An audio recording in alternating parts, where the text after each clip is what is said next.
በአንድ ወንድና በአንድ ሴት መካከል የሚከወነው ተፈጥሯዊ የሰው ዘር ማስቀጠያ ተግባር በአንዳቸው በወንድ ወይ በሴት ብቻ ተግባሩ ለመከወን ጥረት ሲደረግ ግለ ወሲብ ተብሎ ይጠራል። ግለ ወሲብ ተፈጥሯዊ ነገር አይደለም።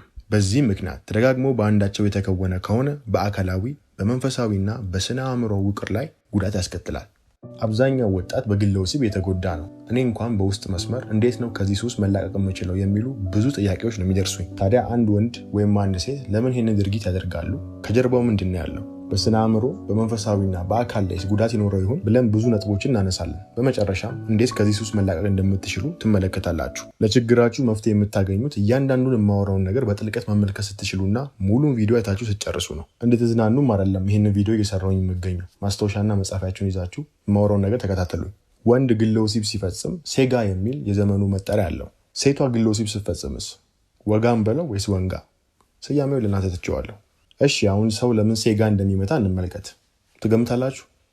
ሰው ሴጋ የሚመታው ራሱን ለመቅጣት ነው። በስነ አእምሮ ምልከታ አንድ ሰው በህይወቱ እየሸሸው የሚገኝና ጥፋተኝነት የሚሰማው የሆነ ድርጊት አለ። ለዛ ድርጊት ራሱን ለመቅጣት ሲልም በተለያዩ ሱሶች ይጠመዳል። ከነዚህ ውስጥም አንዱ አሁን ዛሬ እያነሳ ነው የምንገኘው ተግባር ነው። ይህ ድርጊት ደስታ ከጀርባው ደግሞ ጥፋተኝነትን አስከትሎ የሚመጣ ነው። ግለ ወሲብን የሚፈጽመው ሰው የደስታውን ስሜት ተፈጥሯዊ ሰዋዊ ልምምዱን ከማድረጉ በመቆጠቡ ለማግኘት ሲሞክር ከጀርባው ተያይዞ የሚመጣው የጥፋተኝነት ስሜት ደግሞ ራሱን ለመቅጣት ይጠቀመዋል። ስለዚህ አንድ ሰው ድርጊቱን ሳይሆን ከድርጊቱ ጀርባ ምን እየመራው እንደሆነ ነው መመልከት የሚገባው። በህይወቱ ላይ ምንድነው ጥፋተኝነት ስሜት የሚሰማው? ራሱንስ ለምንድን ነው በዚህ ሂደት ውስጥ ለመቅጣት እየሞከረ ያለው? እነኚህን ነገሮች ራሱን በመመልከት ለመመለስ በሚሞክርበት ሰዓት ላይ ከዚህ ሱስ የሚላቀቅ ይሆናል። ግለ ወሲብ ወንድነትን ማለብ ነው። ዓለምን በተግባሩ በአመራር ብቃቱ በአካባቢው የሚገኙትን በመጠበቅ ሂደት ውስጥም ተፈጥሯዊ የመምራት አቅሙ እየተጠቀመ ዓለምን ማስረገዝ ሲገባው የማስረገዣ የዘር ፈሳሹን እያለበ ያወጣል።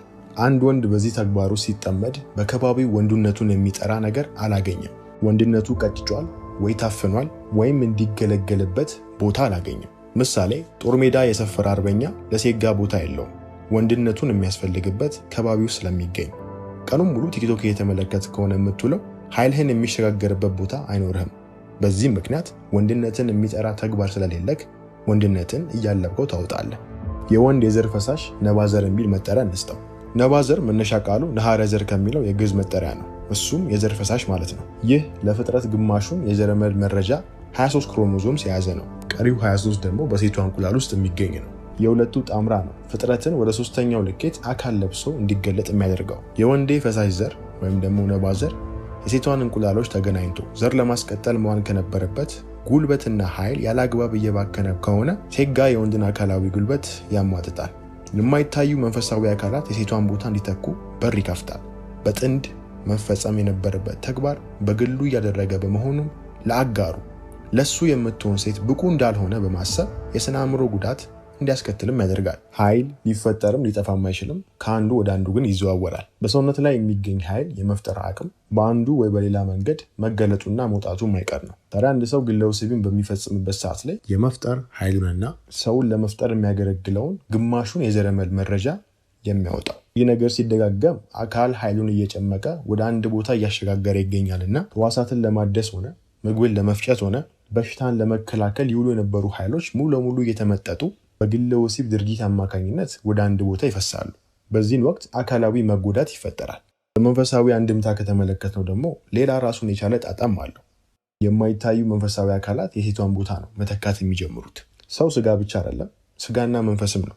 የምንኖረው ምንም ጠጣሩ ዓለም ላይ ይሁን እንጂ የማይታይ መንፈሳዊ ዓለም ነው ከጀርባው እየመራው የሚገኘው። ታዲያ ተራክቦ ወይም ወሲብ በሁለት ጥንዶች መሃል መፈጸም የሚገባው ድርጊት ነው። አንድ ግለሰብ ብቻውን በሚከውንበት ጊዜ ግን መንፈሳዊ አካላት ያንን የጎደለውን ቦታ እንዲሞሉ በር ይከፍታል። በዚህን ጊዜ ወንዱ ተደጋግሞ ይህን ድርጊት በሚፈጽምበት ጊዜ ኃይሉን የምትመገብ ራሷን የቻለች ሌላ መንፈሳዊ ፍጡር ይፈጥራል። እችም የተዘዋወረች በህልሙ ሆነ በምናቡም ሌላም እንዲህ ነው ተብሎ ሊገለጹ የማይችሉ ሌሎች መንፈሳዊ የሆኑ ድርጊቶችን በማስከተል የዛን ሰው ኃይል መምጠት ትጀምራለች። በስነ አእምሮ ምልከታ ደግሞ ለሴት ልጅ ብቁ እንዳልሆነና አጋሩን የመፈለግ አቅም እንደሌለው ነው ደጋግሞ አእምሮ ራሱን የሚወቅሰው። ሌላ ሰውን ለመፍጠር ሂደት ውስጥ የሚደረግ ቅድመ ተግባር ነውና ደጋግሞም ይህንን ነገር በሚፈጽምበት ጊዜ ሰውነት የሚገነዘበው ይህ ሰው መሰረታዊ ሰዋዊ ተግባሩን ደጋግሞ እያገኘ ነው፣ ስለዚህ ምንም ስራ አይጠበቅበትም ብሎ ነው የሚወስነው። እዚህ ጋር ምን ለማለት ፈልጌ ነው? ሰው ዘሩን ማስቀጠል ዋነኛ ተግባሩ ነው። አካልም ሰው ዘሩን እያስቀጠለ እንደሆነ መረጃን ካገኘ በቀላሉ ዘሩን እየተካ ነውና ምንም ስራ አያስፈልገውም ብሎ ነው የሚፈርጀው። አካል ይህ ሰው የመፍጠር ችግር እንደሌለበት ስለሚገነዘብ የሆነን ድርጊትን ለማከናወን ሆነ አዲስ ፈጠራን በሌላ በአካላዊ ዓለም ላይ ለማከናወን አቅም እንዲያጣ ነው የሚያደርገው። የመፍጠር አቅም በተራክቦ ወቅት ሌላ የሰው ዘርን ለመፍጠር ወይ ደግሞ ወደ ምድር ለማምጣት ይውላል። በግለ ወሲብ ወቅት ወንድ ሰጪ ነባ ዘሩን ሲያባክን አብሮ የመፍጠር አቅሙን ነው የሚያጣው። የመፍጠር አቅሙ በህይወቱ ለፈጠራና ለማስተዳደር መዋል ሲገባው ያለ ጥቅም በግለ ወሲብ አማካኝነት በመውጣቱ በህይወቱ ከመፍጠር ይልቅ ተገዢ ሽባ የሆነ ወንድ ነው የሚያደርገው። ከተፈጥሮም ውጪ ደግሞ መቅበዝበዝን ነው የሚያስከትለው። ወደ ሴቷ ስንመጣ ደግሞ ደጃፍ ናት። ሰው ወደ ምድር እንዲመጣ ነባ ዘርን አብላልታ አቅፋ ወደ ፍጥረት አሳድጋ ለሶስተኛው ልኬት የምታሸጋግር ናት። ታዲያ ግለ ወሲብ የምትፈጽም ከሆነ ማበቢያ የሆነ አካሏን ያለ ሰጪ በማዘጋጀቷ በህይወቷ የማሳመርና የመመገብ ኃይሏን አጥታ የወለቀ መስኮት ነው የምትሆነው። በግለ ወሲብ ጊዜ ሴት ያለ ሰጪ ተግባሩን በመፈጸሟ መናፍስቶች እንዲገናኟት ነው እድል የምትከፍተው። ከረቀቀም ደግሞ ማህፀኗ ለጭፍራ ባዕድ መናፍስታት ማደሪያ በመሆን የፍጥረት በር መሆኑ አይቀርና የባዕድ ፍጥረታት በር ነው የምትሆነው። በስነ ልቦና ምልከታውም ደግሞ እኔ ለወንድ ብቁ አይደለሁም፣ ዘርን አስቀጣይ ደጃፍ አይደለሁም፣ ለህይወት አጋር መቼም ዝግጁ አልሆንም የሚሉ ተያያዥ ወቀሳዎች በአእምሮ ውስጥ መፈጠር ይጀምራሉ። አካልም በተደጋጋሚ ኃይል እንደተቀበለች ቢያምንም ኃይል ሰጪ ወንድ ብሎም ከወንዱ የሚገኘው ግማሽ የዘረመል መረጃ በውስጧ ውስጥ አልተገኘምና ሁለት መረጃዎችን በአንድ ለማስበር በሚሞክርበት ጊዜ ከተፈጥሯዊ ስርዓቱ የተቃወሰ እንዲሆን ያደርገዋል። አሁን ነገሩ በግለ ወሲብ ብቻ አያበቃም። ከግለ ወሲብ ባለፈም ደግሞ ግለ ወሲቡን የሚፈጽሙት ሰዎች የሚመለከቱት ወሲባዊ ምስል አለ። ያ በራሱም ደግሞ በተለያዩ የህይወት አጋጣሚዎች ራሳቸውን እንዲጎዱ ያደርጋቸዋል። በአንድ ወንድና በአንድ ሴት መካከል የሚደረግ የግብረ ስጋ ግንኙነት ከአካላዊ ግንኙነት ባለፈ በሌሎች ዓለማት ላይም ነው ቁርኝነት የሚፈጥረው። በሁለቱ ዘር አስቀጣይ ፍጥረታት መካከል ያለ ግንኙነት በሁለቱ መሃል እንጂ የአደባባይ ድርጊት አይደለም። ወንድና ሴት በሚያደርጉት ተራክቦ ወንድ ሴት ሴትም ደግሞ ወንድን እየሆኑ አንድ የሚሆኑበት ድርጊት ነው። ይህ ድርጊት ዋነኛ ዓላማው ደግሞ የሰውን ዘር ለማስቀጠልና አይንም በአይን የመተካት ቅድመ ተግባር ነው። ይህ ድርጊት በምስል ተቀርጾ ሌሎች ሰዎች የሚመለከቱት ከሆነ ቅዱሱ ተግባር እርኩሰት ሆኖ ተመልካቹ ከመናፍስታት ጋር ጣምራን መፍጠር ይጀምራል። አካል ድርጊቱን ሲፈጽም እንጂ ሲመለከት አያውቅምና እነዚህን ወሲባዊ ምስሎችን አንድ ሰው በሚመለከትበት ጊዜ ያደረጋቸው የኃይል አድርጎ ነው አካል የሚወስደው። ይህም ደግሞ መሰረታዊ ስራዬን ጨርሻለሁ፣ ዘርን አስቀጥያለሁ፣ ኃይሌን ለመፍጠር አሸጋግሬያለሁ ብሎ በማመኑ ያ ሰው በተበላሸና በሳተ ዓለም ውስጥ እንዲኖር ነው የሚያደርገው። አሁን የምንገኝበት ዓለምም ውጥንቅጡ የወጣው የእነዚህ የሁለቱ ኃይላት የአንድና ዜሮ ማለትም የወንድና የሴት ቦታ መቀያየርና ተፈጥሯዊ ኩነታቸውን በትክክል የሚገልጡበት የሚያሳዩበት መድረክ ባለመኖሩ ነው። ለዚህም ነው ሴቷ እንደ ወንድ ለመሆን በምትሞክርበት ሰዓት ላይ ወንዱም ደግሞ እንደ ሴቷ ለመሆን በሚሞክርበት ሰዓት ላይ ኤሌክትሪክና መግነጢስን ነው እያዛቡ የሚገኙትና ከተፈጥሮ ውጪ የሆነ ኃይልን ለመጋፈጥ እየሞከሩ በመሆኑ ነገራቸው ሁሉ የሳተና የተበላሸ የሚሆነው። ስለዚህ ድርጊቱን መፈጸም ብቻ ሳይሆን ድርጊቱን እንድትፈጽሙ የሚያደርጋችሁ ምስሎቹ ራሱ ተያይዘው መጠረግ አለባቸው። ግንዛቤ ከእስራት ይፈታል። በቅድሚያ እኔ ማን ነኝ የሚለው መገንዘብ መቻል በራሱ እንደዚህ አይነት ተያያዥ ችግሮች ወደ ሰው እንዳይመጡ ያደርጋል። ሰው መገኘውን ሲገነዘብ አካላዊ ብቻ እንዳልሆነና ከሚታየው ባሻገርም እንደሆነ በሚረዳበት ጊዜ የሚያደርገው ተግባር እንዳለ በአካል ላይ በሚታየው ብቻ እንዳልተገደበም ይገነዘባል። በዚህን ጊዜ የሚያደርጋቸው ተግባራት እንዳለ መነሻቸው መንፈሳዊ እንደሆነም ይረዳል። ወንድ ነባዘሩን ሲገነዘብ፣ ሴትም የማህፀኗን እንቁላል ስትገነዘብ ፍጥረትን ወደ ሶስተኛው ልኬት ወይም ደግሞ ወደ ምድር ማምጫ ማዳበሪያ እንደሆነ ያስታውሳሉ እንጂ የደስታ መፈለጊያ ድግስ እንዳልሆነ ይረዳሉ። መቼም እስካሁን እያያችሁኝ ከሆነና ጠቃሚ ነገርም እየመዘገባችሁ ከሆነ ቁጠባ ብላችሁ ከታች ጻፉ። አሁን ይህንኑ የመፍጠር አቅማችሁን በመጠቀም ደግሞ በሶስተኛው ልኬት ውስጥ የተሻለ የሚባል የህይወት ልምምድን እንዴት መፍጠር እንደምትችሉ ነው የምጠቁማችሁ። ነባዘር ቁጠባ የሚባል ነገር ላስተዋውቃችሁ። የሰጪ ወይም ደግሞ ወንድ የመራቢያ ህዋስ የሆነው ነባዘር የመፍጠር አቅም በውስጡ ያቀፈ ነው። ታዲያ የመፍጠር አቅም ሲባል የሰው ልጅን ብቻ ሳይሆን ወንድ በአካላዊው ልምምድ ውስጥ የሚያከናውናቸውን ተግባራት በሙሉ አቅሙ እንዲከውን የማገዝ አቅም አለው። የነባዘር ቁጠባ ወንድ በንቃት አእምሮ በመመራት የመራቢያ ህዋሱን ላለማባከን ሲወስን የሚሰጠው ስያሜ ነው። ያው ዘመናዊ ዓለም ወሲብን እንደ መሰረታዊ ፍላጎት ነው የሚመለከተው። የወሲብ ዋና ዓላማ ግን ፍጥረትን ለማስቀጠል ነው። ታዲያ ወንድ ይሄ ኃይል ከተፈጥሮ የተሰጠኝ የመፍጠር ጸጋ ነው በማለት ለአስፈላጊው ጊዜ ብቻ ማለትም ለመፍጠር ብቻ የሚጠቀምበት ጥበብ ነው። የነባዘር ቁጠባ ለአንድ ወንድ ከፍተኛ ጥቅም አለው። በአካላዊ ስንመለከተው ኃይሉ ህዋሳትን ለማደስ፣ ጡንቻውን ለማጠንከር፣ አንጎሉን በትክክል በፍጥነት እንዲሰራ ያግዘዋል። በአጠቃላይ ጠቅለል አድርገን ከተመለከትነው ደግሞ ሙሉ አካሉ በትክክል እንዲሰራ ኃይል ያገኛል። ወደ መንፈሳዊ ከተሻገርን ደግሞ ኃይሉን ለባዕድ ፍጥረታት የገበረ አይደለምና በመንፈሳዊ ዓለም ላይ ትክክለኛ ስልጣኑን ይመልስለታል። ሰው የተፈጠረው እንዲገዛ ነው፣ ብሎም ደግሞ እንዲፈጥር ነው። የመፍጠርና የመግዛት አቅሙን እንዲመልስ በተፈጥሮ የተሰጠው የመፍጠር ኃይል ነውና ያግዘዋል።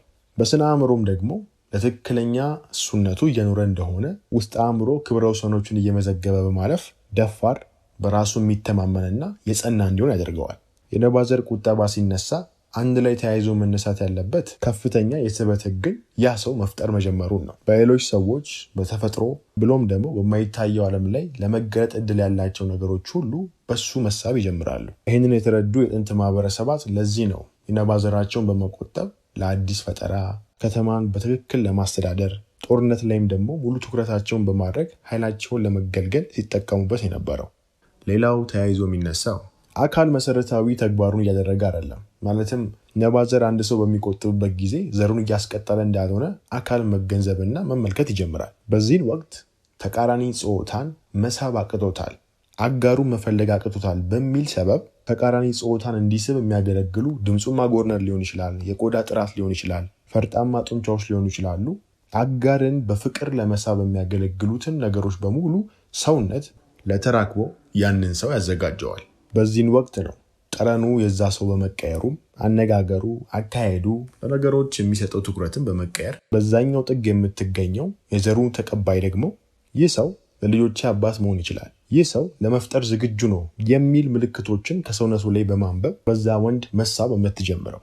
ይህም ተፈጥሯዊ የወንድና የሴት ቅርርብ ነው። ያው በአሁን ዘመን እንደሚባለው እንደዚህ አውራት፣ እንደዚህ ጀንጅናት፣ አንቺም እንደዚህ ሁኚ፣ እንደዚህ ሆነች ቀረቢው የሚባሉ ነገሮች በንቃት ስበትን ለመፍጠር ሲጣር ነው። በወንድና በሴት መሃል የሚገኘው ስበት ግን ከንቃት ያለፈ ነው። እውነተኛውም ስበት በተፈጥሮ ሁለቱም የራሳቸውን ኃይል በሚይዙበት ጊዜ የሚፈጠር ነው። ታዲያ እንዲሁኝ እንዲያሁኝ ከሚባለው ባሻገር ተፈጥሮ በራሱ ሰው የተፈጠረው ዘሩን እያስቀጠለ በምድር ላይ ለመቀጠል ስለሆነም ያንን ያጣ መስሎት አካል በሚያነብበት ጊዜ ያጣውን ስበት ለመፍጠር መንደርደርና ስራውን አብዝቶ መስራት ይጀምራል።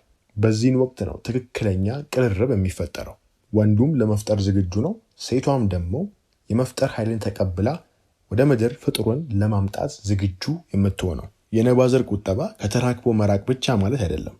ወይም ደግሞ አንድ ወንድ በትዳር ውስጥም ሆኖ በራሱ የነባዘር ቁጠባ መለማመድ ይችላል። ዋና ዓላማው ያንን የዘር ፈሳሽ አለማውጣት፣ መውጣት ካለበትም ግማሹን የዘረመል መረጃ ለማስተላለፍና ሰውን ለመፍጠር እንጂ የወሲብ መደምደሚያ የመጨረሻ ስሜት አድርጎ አለመቁጠር። የወንድ የስሜት እርካታ ካልጋ ደፈጣ የሚገኝ አይደለም። ወንድ የስሜት እርካታን ከስራው ፍሬ ማህበረሰቡን ከመጥቀምና ከጥቃት ከመከላከል የተፈጠረበትን ዓላማ ከመከወን ትውልድን ከክፋት መንገድ በመታደግ ውስጥ እውነተኛ የስሜት እርካታን ነው የሚያገኘው። የተሰጠውን ጸጋ ባለማወቅ በአልጋ ላይ ድሉን ከጨረሰ ግን ማቃናት ላለበትና መፈጸም ለሚገባው ተግባር ነዳጁን ይጨርሳል።